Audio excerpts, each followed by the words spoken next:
and welcome to Lessons with Cameron.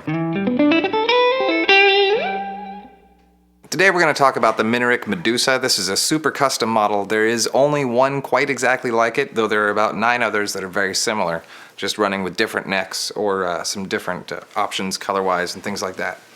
This is one of Minarik's most interesting models. Granted, they have a reputation for some really crazy designs, but this particular one definitely grabbed a hold of me the moment I saw it at NAMM.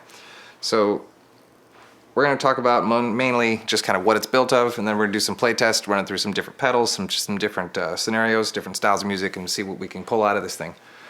First I want to talk about some of the details. It is made of mahogany, which is of course a real nice wood to work with.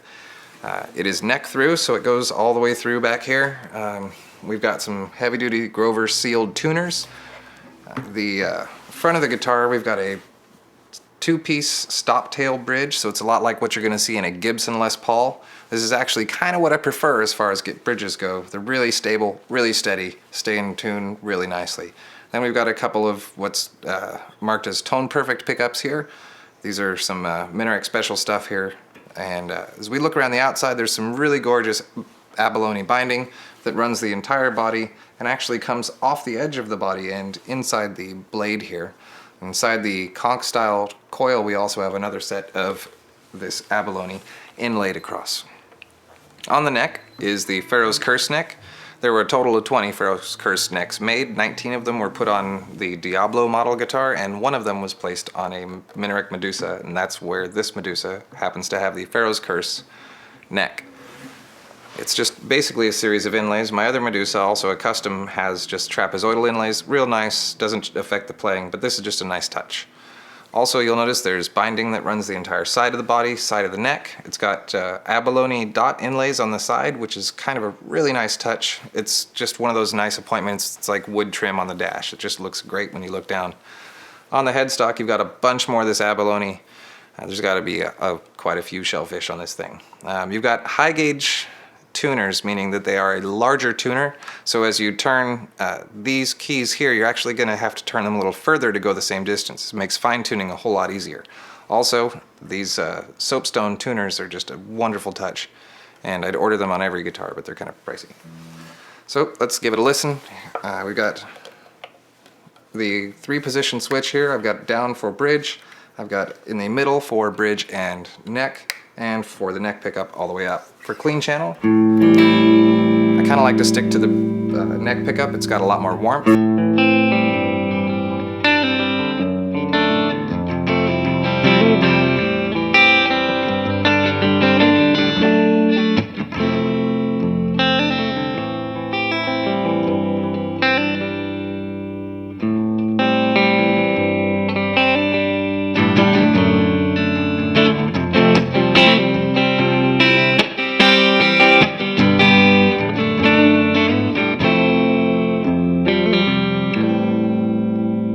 So it's got a nice balance across the strings. When I run a chord out, I tend to hear all 6 notes. Not something you really get with every guitar. So when you listen close, all this extra wood back here looks like it's there just for looks. The reality is this is going to give you some more bass, and this is all kind of chambered and routed out in its own special way to help the high-end frequencies resonate. Just making this guitar one of the most pleasurable instruments I've ever had the opportunity to play. The neck's real thin. Minarik really knows how to put a guitar together that will rock your socks off. The import models they make are absolutely fantastic, but the one thing to know is that their custom models are off the charts. These are just some amazing guitars. So I'm going to run it through some different pedals, some different scenarios, and we'll see what the sounds like. This first setup I'm going to do is I'm going to switch over to the rhythm channel on my Mesa Boogie, and we're going to just give it a little riffage.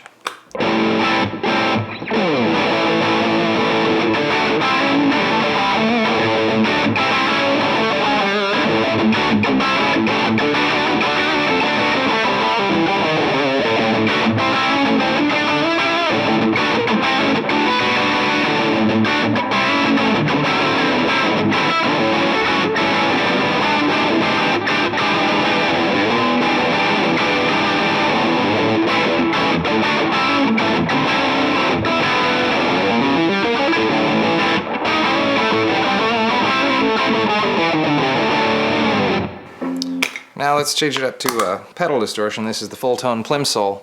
It's a great sounding little pedal. This is, of course, I'm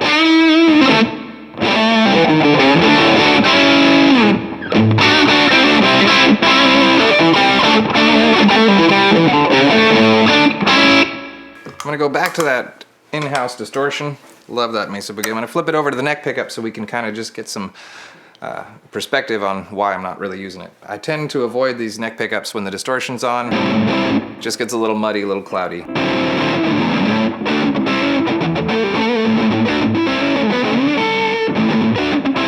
going to go ahead and cut to the middle. That's both pickups up.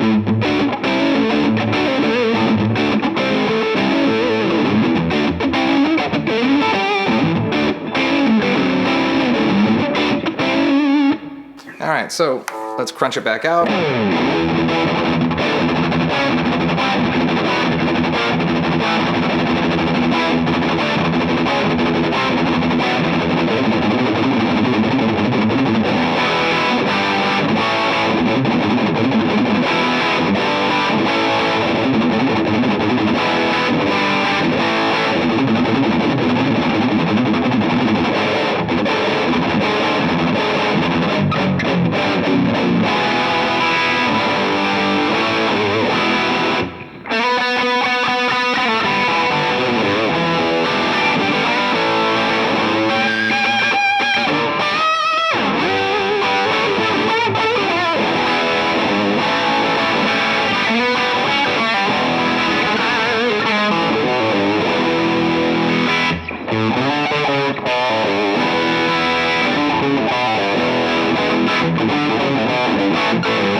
Alright, so we're going to switch up to the clean channel and we're going to go ahead and just kind of run through some of the wonderful luxurious sound of that thing.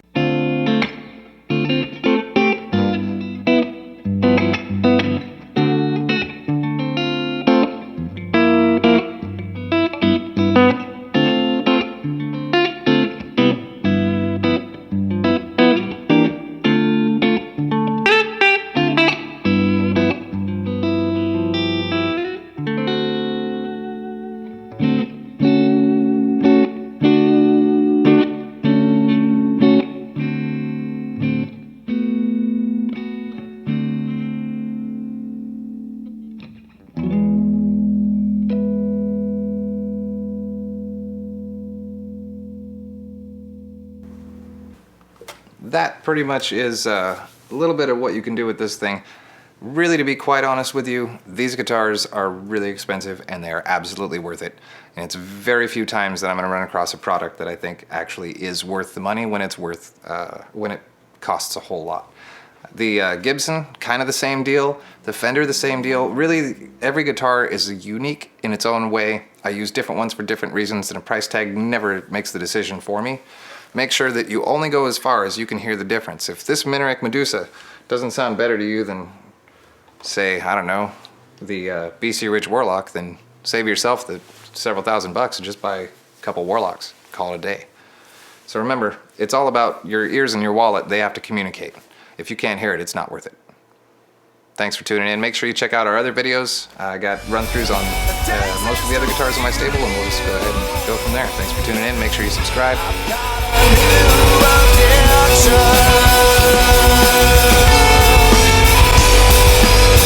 But I can't